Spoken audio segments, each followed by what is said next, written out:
Avant de passer à l'acte, on se caresse, on s'embrasse sur la bouche, on s'étreint pour parvenir à une harmonie comme si on jouait du piano.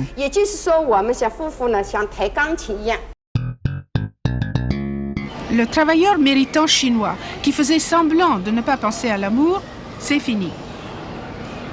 Les Chinois ont changé. Ils sont fatigués de la politique. Depuis Tiananmen, la situation a évolué. Ils ont gagné le droit de penser davantage à leur vie privée, comme les Occidentaux. L'Occident les fascine. Ils disent « I love you » pour dire « je t'aime », parce que pour eux, c'est plus joli en anglais qu'en chinois.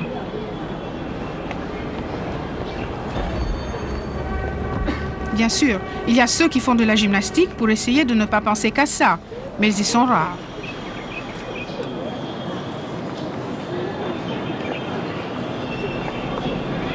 Incroyable mais vrai, les Chinois deviennent de plus en plus romantiques. Les Chinois redécouvrent les slows des années 40. Tout le monde s'entraîne à ce nouveau rythme dans les parcs publics et sans musique. Mais les cours de danse entre époux ne se passent pas toujours très bien.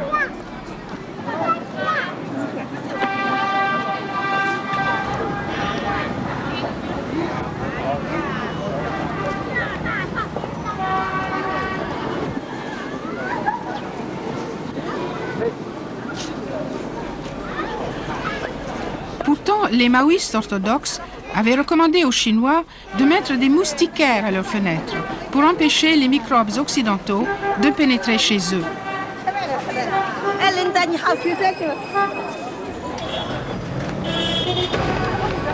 Les moustiquaires n'ont pas résisté à la force avec laquelle s'est répandue l'information en provenance de l'Occident.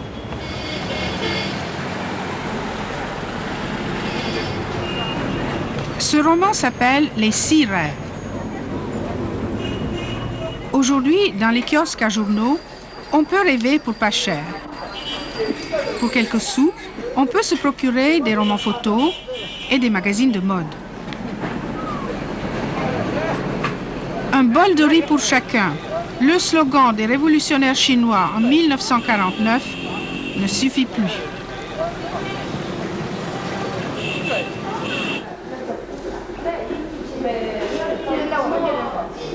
Après des années d'austérité, les Chinois découvrent le sexe. Suivez le guide.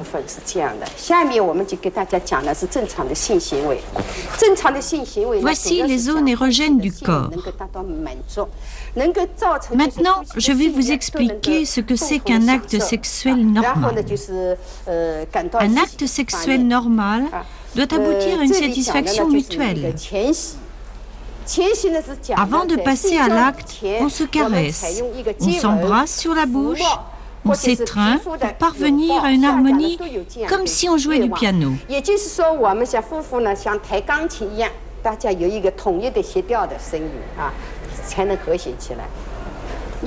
Voici les raisons de la frigidité de la femme. Certaines femmes, ignorant tout de la vie sexuelle au début du mariage, trouvent l'acte honteux.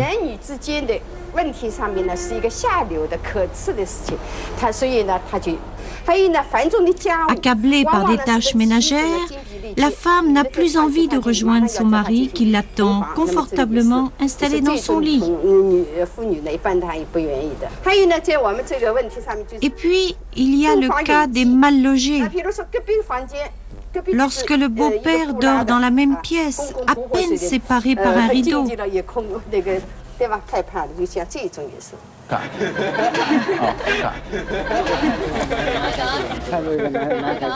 Ce n'est pas le beau-père dans son hamac qui fait rire les lycéens. Eux n'ont pas le droit de se rendre au centre de sexologie. Surpris par la vague romantique qui déferle sur la jeunesse et qui les dépasse, les autorités essaient de contrôler la situation. Professeur Qin, on dit qu'en Occident, les jeunes de notre âge vivent ensemble. L'Occident a sa propre culture, sa façon de vivre. Là-bas, les jeunes vivent maritalement ou ont des relations sexuelles trop jeunes.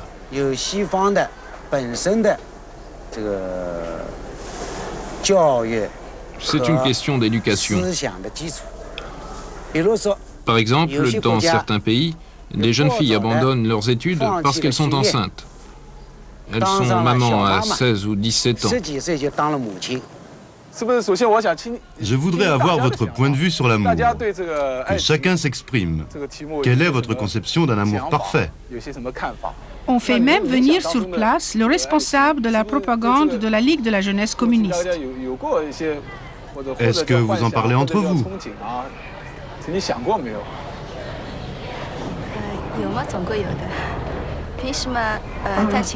Nous y pensons et nous en parlons au dortoir, après les cours. Nous discutons du type d'homme que nous préférons. Nous nous demandons à quoi ressemblera notre mari.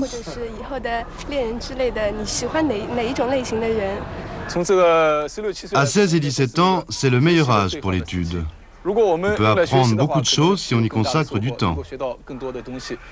Si on s'intéresse à l'amour trop jeune, on peut commettre de graves erreurs, car on n'a pas assez d'expérience. À votre âge, le temps est précieux. Il vaut mieux se consacrer aux études maintenant et penser à l'amour plus tard. Quand vous serez plus âgé, vous saurez mieux choisir.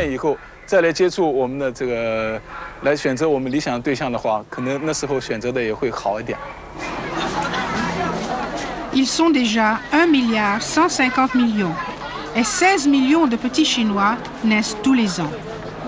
Or, les Chinois préfèrent les garçons. Certains couples abandonnent leurs filles à la naissance. Celles qui ont survécu se vengent. Elles deviennent de plus en plus exigeantes.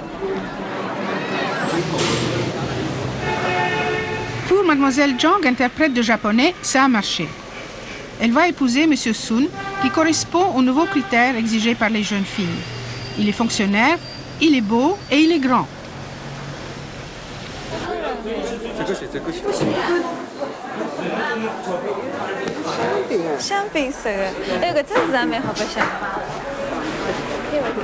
Son beau-père, ouvrier, gagne environ 200 francs par mois. Sa belle-mère, institutrice, en gagne autant. Malgré leurs faibles moyens, ils vont payer tout ce que leur future belle-fille aura choisi. C'est la tradition. Combien avez-vous dépensé pour tous ces achats? J'ai dépensé 5 000 yuan pour les meubles et 2 000 pour le réfrigérateur. Et en tout? En tout, j'ai dépensé plus de 10 000 yuan. Mais comment avez-vous fait? Vous n'êtes pas très riche. Oh, j'ai mis de côté toutes mes primes depuis la naissance de mon fils et j'ai dépensé toutes mes économies. Ils ont tous les deux 27 ans. Ils se connaissent depuis 6 ans, mais n'ont jamais fait l'amour, car c'est interdit avant le mariage. Alors, avant de franchir le pas, ils ont décidé de consulter un sexologue.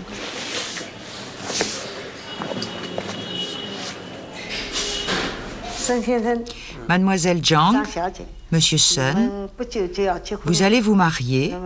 Je vais vous expliquer comment réussir la vie sexuelle au début du mariage.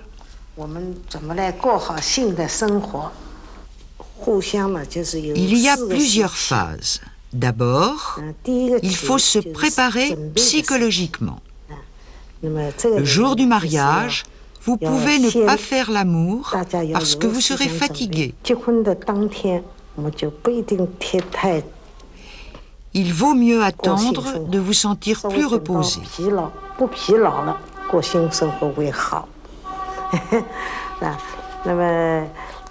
Et puis, il faut être patient.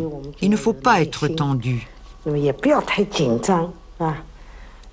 vous non plus. Il faut bien coopérer.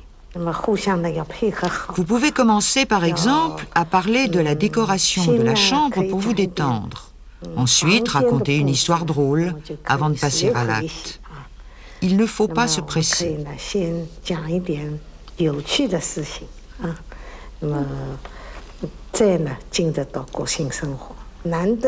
L'homme atteint le plaisir plus vite que la femme. La femme met plus de temps. Le mari ne doit pas se précipiter. La femme doit être détendue. C'est ainsi que chacun de vous connaîtra le plaisir.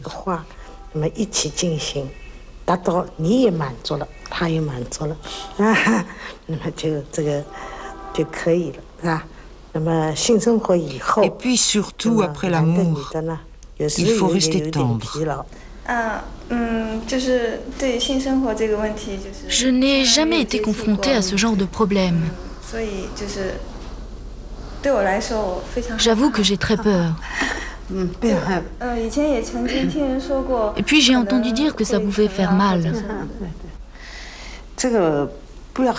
Non, il ne faut pas avoir peur. L'acte sexuel est quelque chose de très normal. Il faut se détendre psychologiquement. Vous allez lire ce livre attentivement. Vos explications sont très claires. Est-ce qu'on pourra revenir vous voir si nous avons des problèmes? Bien sûr, vous serez toujours les bienvenus. Si le sexologue leur a donné des conseils pour connaître le plaisir, ils n'oublient pas pour autant le mot d'ordre du gouvernement. Une famille, un enfant. Là-dessus, les autorités chinoises ne plaisantent pas. Dans ce parc se tourne l'émission la plus populaire de Chine, intitulée « Nous nous rencontrons aujourd'hui ». C'est en fait une agence matrimoniale. Alors, marchez sans vous presser. Asseyez-vous. Bon.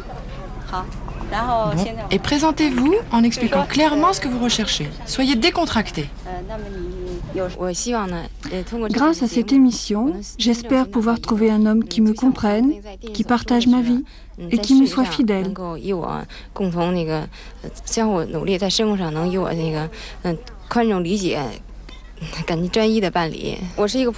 Je suis une fille toute simple. J'espère recevoir beaucoup de lettres. Elle est pas mal, celle-là. Hein? C'est quand même plus facile pour un homme, non? Nous, on arrive à trouver plus vite notre bonheur. La campagne résiste mieux à l'influence occidentale. Ici, il n'y a pas de cinéma, pas de marchand de romans photos, même pas de banc public.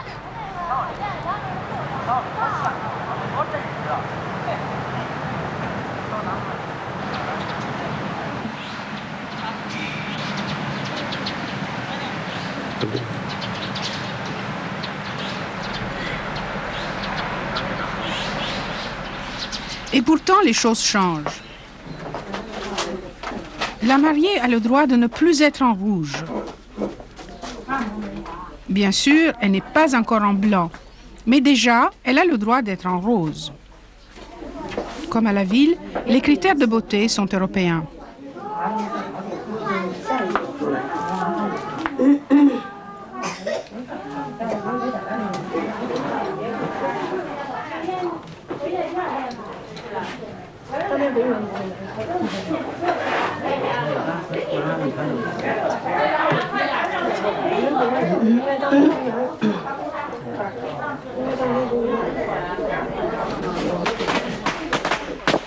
Les traditions, elles, sont toujours là. Les pétards chassent les mauvais esprits. Le rouge est la couleur de la joie. Et comme toujours, c'est le chef du village qui donne l'ordre aux nouveaux mariés de s'incliner devant leurs parents, leurs invités, et de se saluer.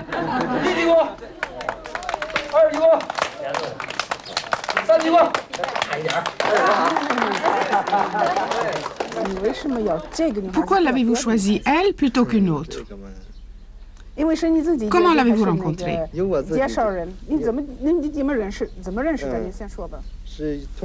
Je l'ai connue par une entremetteuse. Nous nous sommes plu à la première rencontre. Et petit à petit, je suis tombé amoureux. Et si elle n'était pas vierge, vous l'auriez épousée? Oui, si elle n'était pas vierge.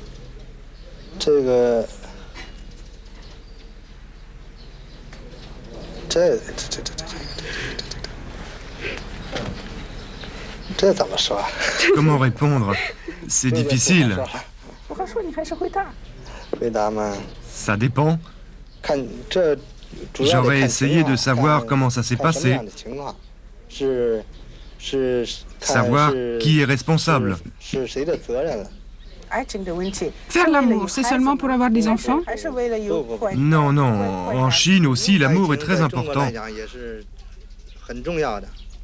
La vie, c'est l'amour. La force de l'amour est immense.